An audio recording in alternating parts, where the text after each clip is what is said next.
Hey guys, in this video I'll be starting a series on equalization or EQ at its most basic and rudimentary level.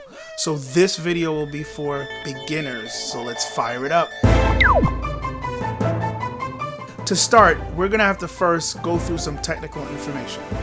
So whenever you look within a DAW, you look at a piece of audio, you're looking at it usually in one of the most popular forms, which is waveform. So if you zoom in, you will notice you see a line going up and down. If you zoom all the way in, you'll see a line going up and down. And this is where the whole frequency terminology comes from, because you're looking at the waveform hitting a peak and hitting a valley and then hitting that peak again. And that is showing you how frequently the waveform is vibrating, or the sine wave is vibrating, because sound is actually kind of like wind. It is a physical thing that we can't see, but we can feel it and we can hear it.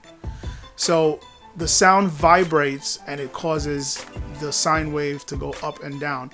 Now, if you have a low frequency sound like a bass, the sine wave is going to be going up and down very slowly over time. So once again, we get back to frequency, how frequently it is hitting that peak and hitting that valley. If you have a high pitched sound, it's going to be going up and down much faster over time. So that's where the whole frequency terminology comes from. Now, when you're looking at the measurement of sound, the most popular unit is hertz, because hertz is focusing on the pitch portion of the sound. So dealing with EQ and dealing with music production, that's what we tend to focus on. The range that they focus on is 20 hertz to 20,000 hertz or 20 kilohertz. And the reason why this is done is scientists say that that's the frequency range that the human ear can detect. So now when it comes to the parametric EQ graph, what you need to understand and remember is that all the way to your left is the 20 hertz range, which is the low frequencies. And then all the way to the right is your 20,000 hertz or 20 kilohertz range. And that's where all the high frequencies live. So the standard is to break down the frequency range into three parts. So on your far left, you'll have your low frequencies. In the middle, you'll have your mid-range frequencies. And all the way to the right, you'll have high-range frequencies. Sometimes you can break it down into four parts, where you'd have lows, then you have your low mids, high mids, and then your highs. You can even break it down into 6 and 8, and that gets a little bit more complicated, but we're trying to keep it real basic in this video.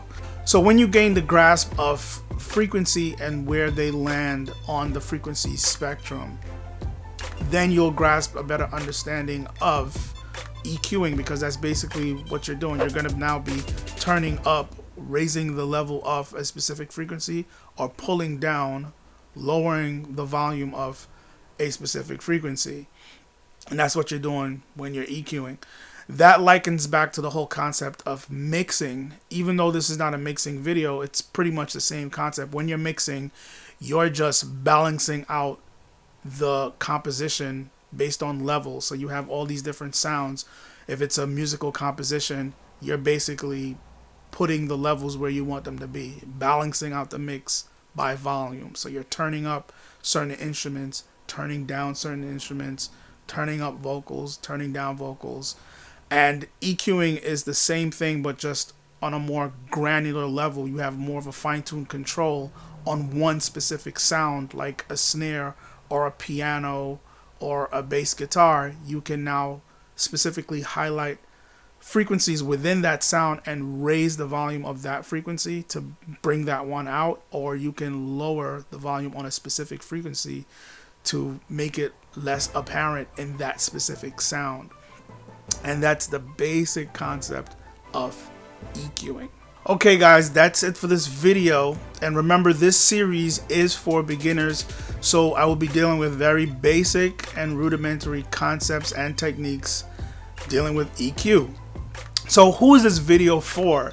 It's more for the beginner, the beginning audio engineer, Or somebody who does video, they do video for YouTube, or for whatever reason you're shooting video and you need to still get the best out of your audio. You're not really into audio hardcore, but you still need to know what you're doing when you look at that parametric EQ graph and you start tweaking things. So this video is for you. So if you know somebody that needs this, share this video with them. And thank you for checking out the video, guys, and you will see me in the next video. So today we're going to talk about reasons why sometimes you're trying to mix in the box and the mix is just not coming out right. Back when it was all about word processing and data processing in the business corporate world, that's where we see the battle start between Mac and PC.